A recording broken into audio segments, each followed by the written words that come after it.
Hello, and welcome back to my channel. So as you can see here, I have my bins with my stuff in it, and I have another type of bin, smaller bin with more of my stuff, and it's in a bag. And that is because, sorry, my throat. That is because I'm moving, and I am preparing to move.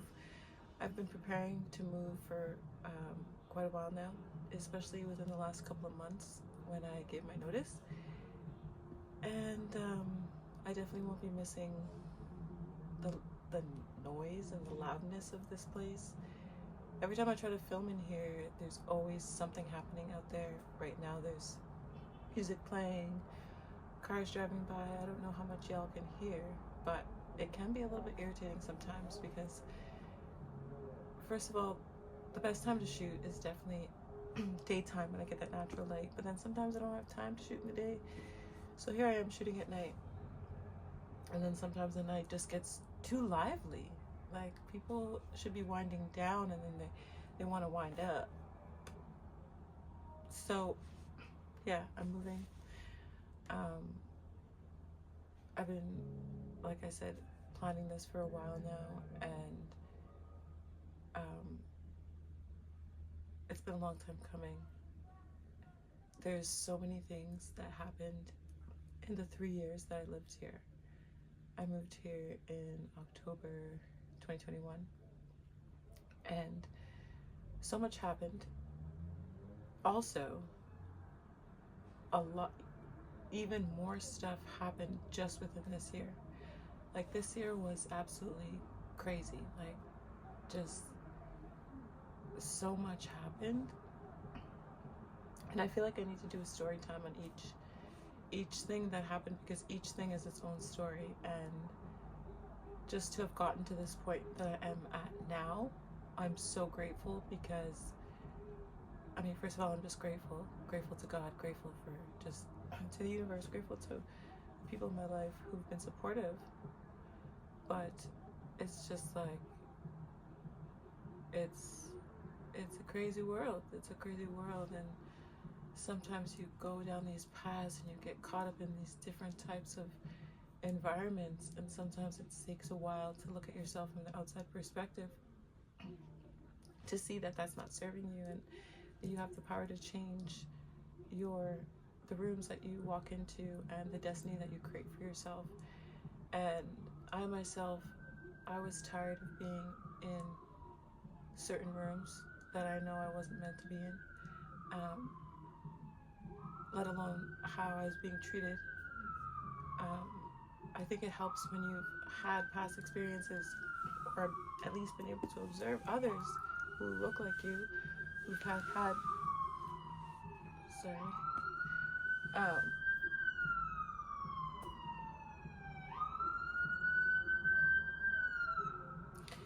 at least others who look like you, who've had past experiences. At least you can look to them and look to their experiences and observe. But and what I'm saying is, observe situations where you've lived to your highest self, you've been valued at your highest self, you've moved in ways that represent your highest self, and even when you feel like you're not in those environments, but you still feel like you're moving at your highest self, you're just not being in the right environment can really change everything. And honestly, I didn't realize the toll that it took on me living in a city, like living downtown or close to downtown. I've always kind of grown up in the suburbs. I also love the country, and the city to me is just, especially in the rough neighborhood of a city, it's too much. Like, I feel like it really wears you down over time, and it just makes you kind of feel a little bit jaded and a little bit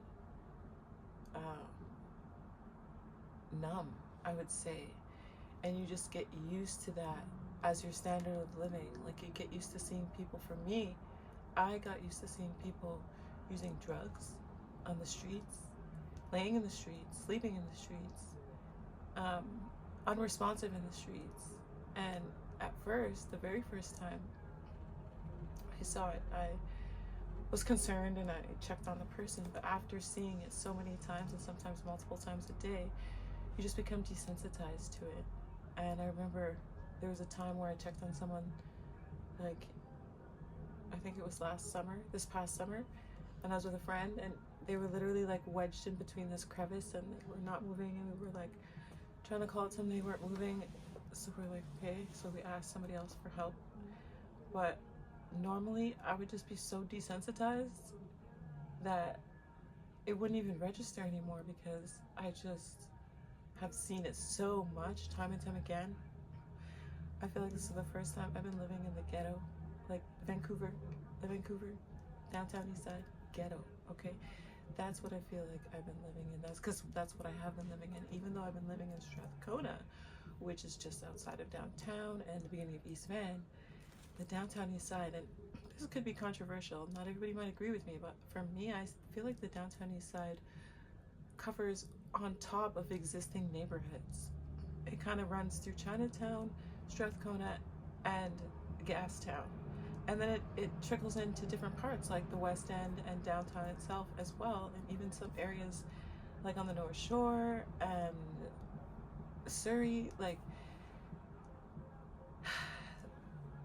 there's so much I could say about this, and I'll probably have to make separate videos for each major topic. But what I really want to say about this in this video is that I feel so relieved. I don't feel like I have to pretend like I have to put up with living here anymore. I don't have to feel like, oh, this is my only option. And I know that rent is getting more expensive and the cost of living is getting more expensive, but I also know that I have God, and God will always protect me and guide me in the right direction if I'm open to listening to what God has to tell me. And so at the time that I gave my notice, which was in September of this year, I decided that I was just gonna give my notice and move out at the end of the year regardless. I didn't have a place lined up. I didn't know where I was gonna go. I just knew that I wasn't gonna stay here, and I wasn't gonna continue living here any longer, because my mental health has suffered greatly in so many different ways. And sometimes it was certain things that I was experiencing outside in the world, but also living in this type of environment only made it worse.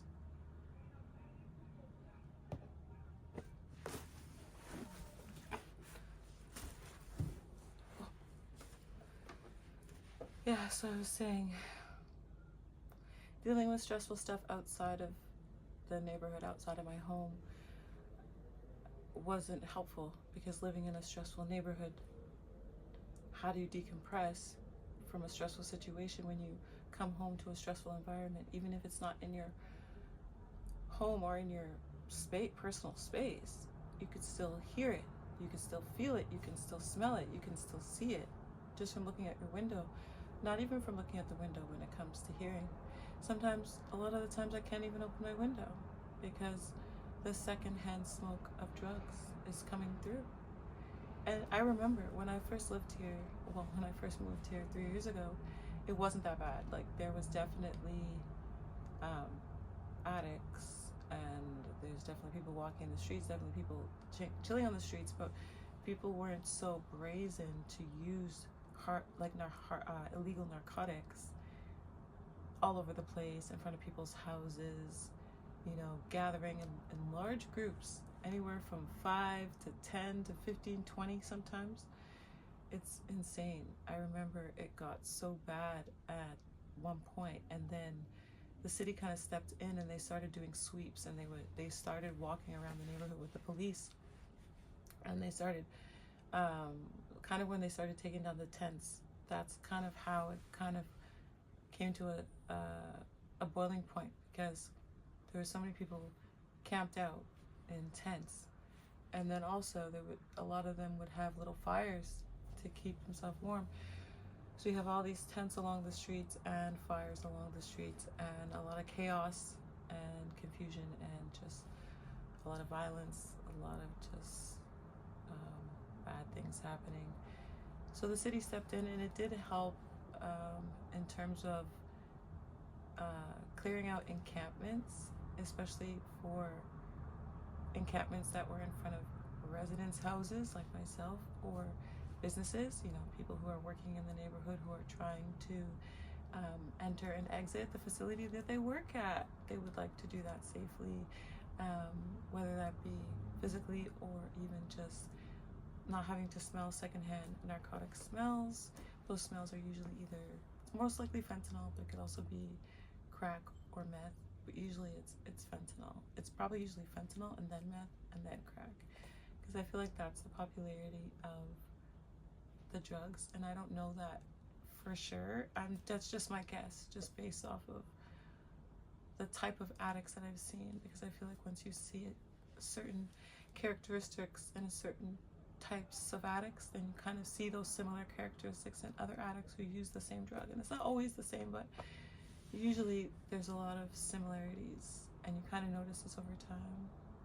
I've lived in this city so long that I've seen so much, and I've really seen the progression and decline of some of the Canadian people, or people living here in Vancouver, with mental health issues, with drug addiction issues.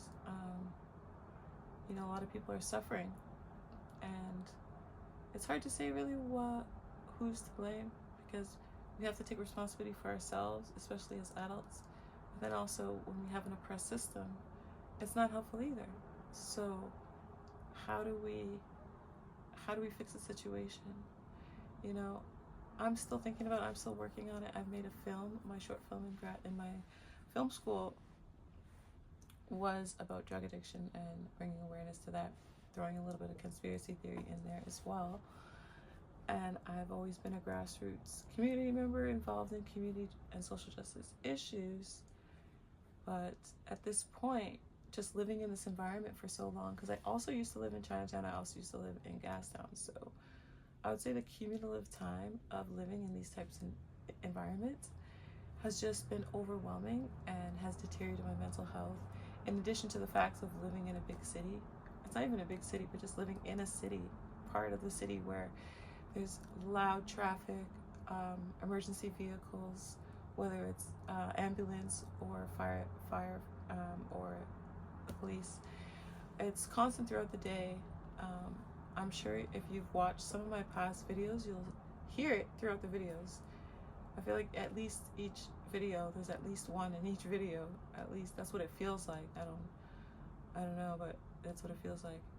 So, I don't really have to explain why I want to leave, because there's so many reasons, and it'd be easy to come up with so many reasons. I'm just grateful that I don't feel like I have to feel trapped here. I don't have to feel stuck. I don't have to feel like this is my only option. And just because the cost of living is getting higher and rent is getting more expensive, that doesn't mean that I have to force myself into a situation that doesn't serve me. And I know that it's not easy. It's easier said than done in a lot of situations, and it's not that easy for everyone to just make that transition.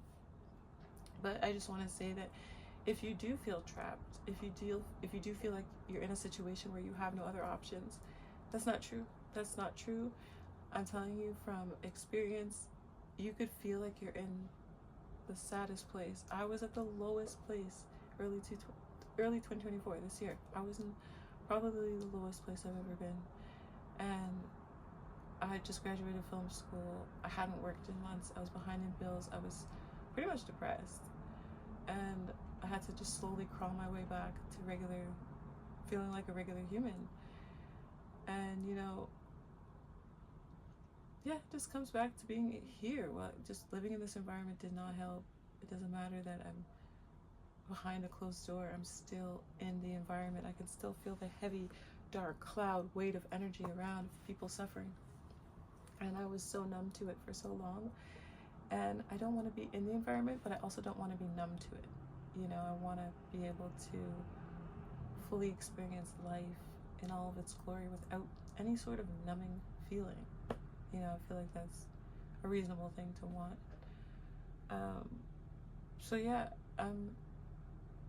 although it wasn't the best experience living here, I did have a lot of fun with my friends that came over, and a lot of fun with my friends throughout the time that I lived here. But I didn't really have people over that much. So just in general, the experience of living here, which there's some other stories. I got a bunch of story times. I won't even get into it now because it's just a lot. But I would just say I'm grateful to God, you know, for looking out for me. And I had to learn some really hard lessons this year, really see some really tough things. But, you know, it's made me even more resilient for the resilient person I already was. So that's great. I'm happy for that. I'm grateful for that. And I'm ready for this next phase of life that I'm going into, this next journey. And I'm excited. And so I have my box of my bins here. And I'm just excited to move on, you know, get out of the ghetto. You know, this place is just too ghetto, and no shade to anyone who lives here or who is, you know, planning to stay here or in this area or feels like this is their only option. You know, I hope that you're happy, and I hope that you're safe, because just because someone lives across the street from me or a block away doesn't mean they're living the same experience that I lived. They could have a positive experience, they could have a negative experience, they could have experienced worse than me. Who knows? I don't know. I can't speak for anybody else. I can only really speak for myself. And I'm just grateful to be moving on. I'm grateful for God. God has been looking out for me, has been keeping me sane. Even when I thought I was reaching the breaking point, God kept me sane, and God kept me humble and manifesting the future that I want. Because sometimes we can get stuck. We make certain sacrifices and it feels like we're stuck. And then we have to make that choice to break free. And my choice was to put myself in an uncomfortable situation and give my notice to leave before I had found where I was going to go to. And, you know, sometimes you just have to do that to break free of the comfort zone that you're living in, to break into the life that you really want to live. And so I'm just grateful. Thank you to God. Thank you to anyone and everyone who's ever supported me. And even the ones who haven't, your energy has propelled me forward anyways. So thank you to you too. Thank you to the supporters. Thank you to the haters. Thank you to everyone. And I'm excited. I'm excited to move, and I'm excited to move on. Yeah. So thank you so much for watching my video today. And I look forward to seeing you in my next video. Not seeing you. I look forward to you seeing my next video, to see you at the next video that I'll be showing, and hopefully you enjoy it. Hopefully you've enjoyed these videos. Please give it a like. Please drop a comment if you have any comments, and feel free to subscribe if you have not already. I appreciate all of you, and thank you for helping me grow this community. And I've been having a lot of fun with this. Right now I'm using my trusty little tripod that I got from Temu. It's in my Temu haul video, and yeah, it was really, got a really great deal for it, and it's already paying off, so I'm really happy about that. Yeah, so have a great day, and see you later. Bye.